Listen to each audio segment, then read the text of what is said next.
All right, so today we're taking a deep dive into the world of radio, Okay. but with a bit of a twist. Yeah. We got this article sent in. Are radio personalities still just radio personalities?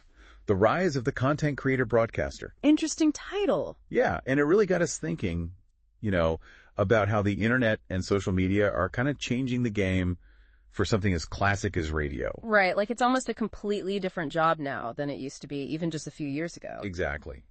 So our mission for this deep dive is to unpack how exactly that job of a radio personality is evolving and figure out what it means for the future of the medium itself. Makes sense. It's Yeah. a huge shift happening right before our ears. I mean, when you think about it, radio has been this purely audio medium for so long. Yeah, going all the way back to the beginning, practically. And now these personalities are expected to be so much more visible and interactive beyond just what we hear coming through the speakers. Totally. Yeah. And that's what this article zeroes in on, that core change. Yeah, so let's rewind a bit based on what the article talks about. Yeah. It paints this picture of a time when radio personalities were almost like these mysterious voices in the dark.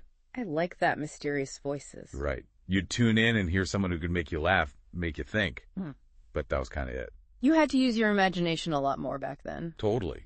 You didn't know what they looked like, what they did in their free time. It was almost like listeners were encouraged to come up with their own mental image of these personalities. And I think that's what was so cool about that period. It fostered this really unique type of connection. How so? Well, because listeners didn't have all that visual information right. They could develop this much more personal, almost intimate relationship with that voice they were hearing every day. That makes sense. The image they built in their mind was so powerful precisely because it was their own creation. It makes you wonder what gets lost when that mystery disappears, when everything is out in the open. It's a good question. One we're definitely grappling with now. Absolutely. And the article makes it clear those days are pretty much over. Oh, yeah. That curtain of mystery has been pulled back, maybe even ripped down by how visible everyone needs to be in today's world. Especially in media. Exactly. Think about it. TikTok, X, Instagram, YouTube. It's everywhere.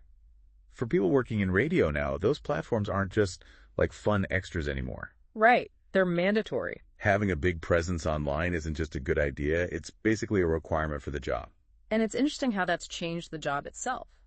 In what way? Well, it's not just about those few hours they're on the air each day anymore. I see. This article talks about their digital footprint, right?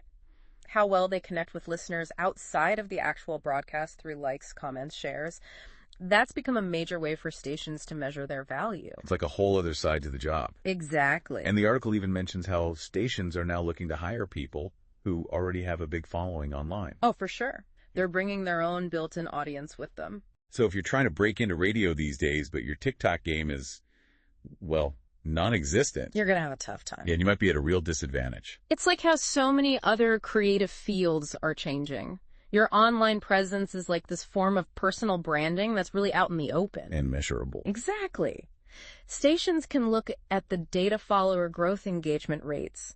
They get a much clearer picture of someone's potential reach. It's not even just about the personalities themselves adapting. Right. The article points out how this whole shift is even changing how people are being taught in media schools. So they're being trained differently. Media students are being trained as multimedia journalists. So they're not just learning how to use the equipment right. It's much broader. They're getting lessons in video production, digital storytelling, how to create content that works across all these platforms. Radio, TV, podcasts, social media. All of it. It's this real convergence of media happening right now. And you gotta wonder if this makes them less specialized in any one medium. Like, could we lose some of that magic that comes from really mastering just audio, for example? It's the trade-off, isn't it? Yeah.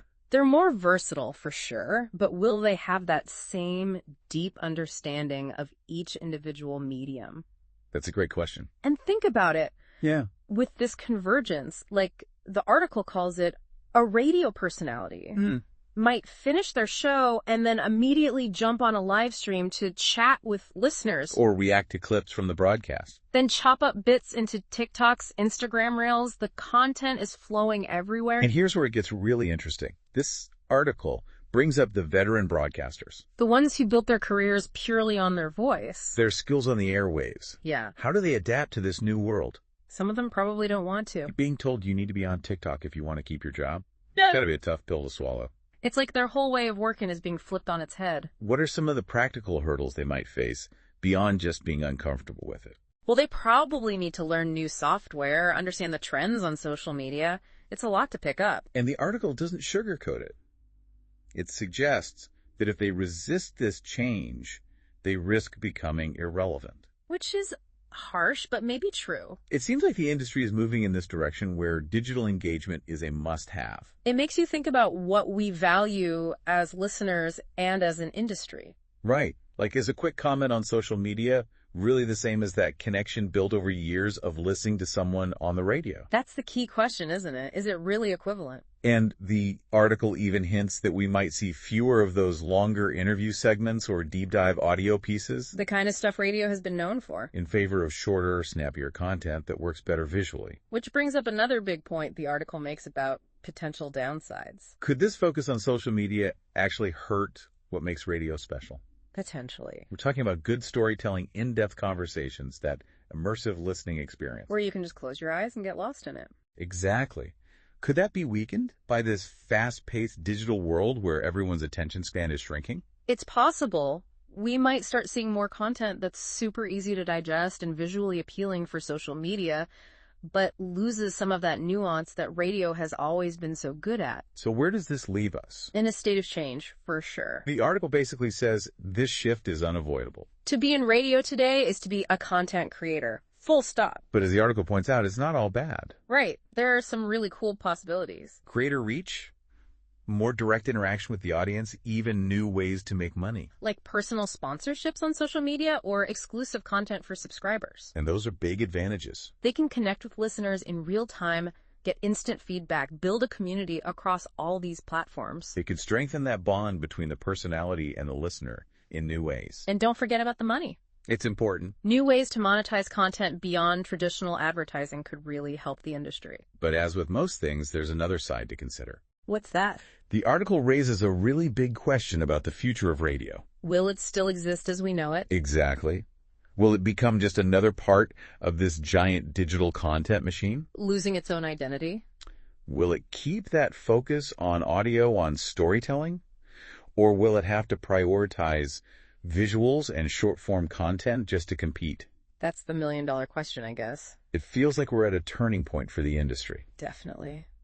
This deep dive has given us a lot to think about. Not just about how a job is changing, but how a whole medium is evolving. One that's been around for so long. Which leads us to our final thought for you, our listeners. Hurt us with it. Thinking about everything we've talked about today, the mystery that's gone, the rise of the multimedia journalist, the veterans who need to adapt, the good and bad of social media. It's a lot. What do you think is the most important part of traditional radio that might be lost or changed in this whole digital convergence? I'm curious to know what you think. And looking ahead, what totally new possibilities might come up that we haven't even thought of yet? It's a fascinating time to be following all of this. Sure. It's like we're watching a whole new era of radio unfold right in front of us. And listening to it. That too. So keep those ears open and see what happens.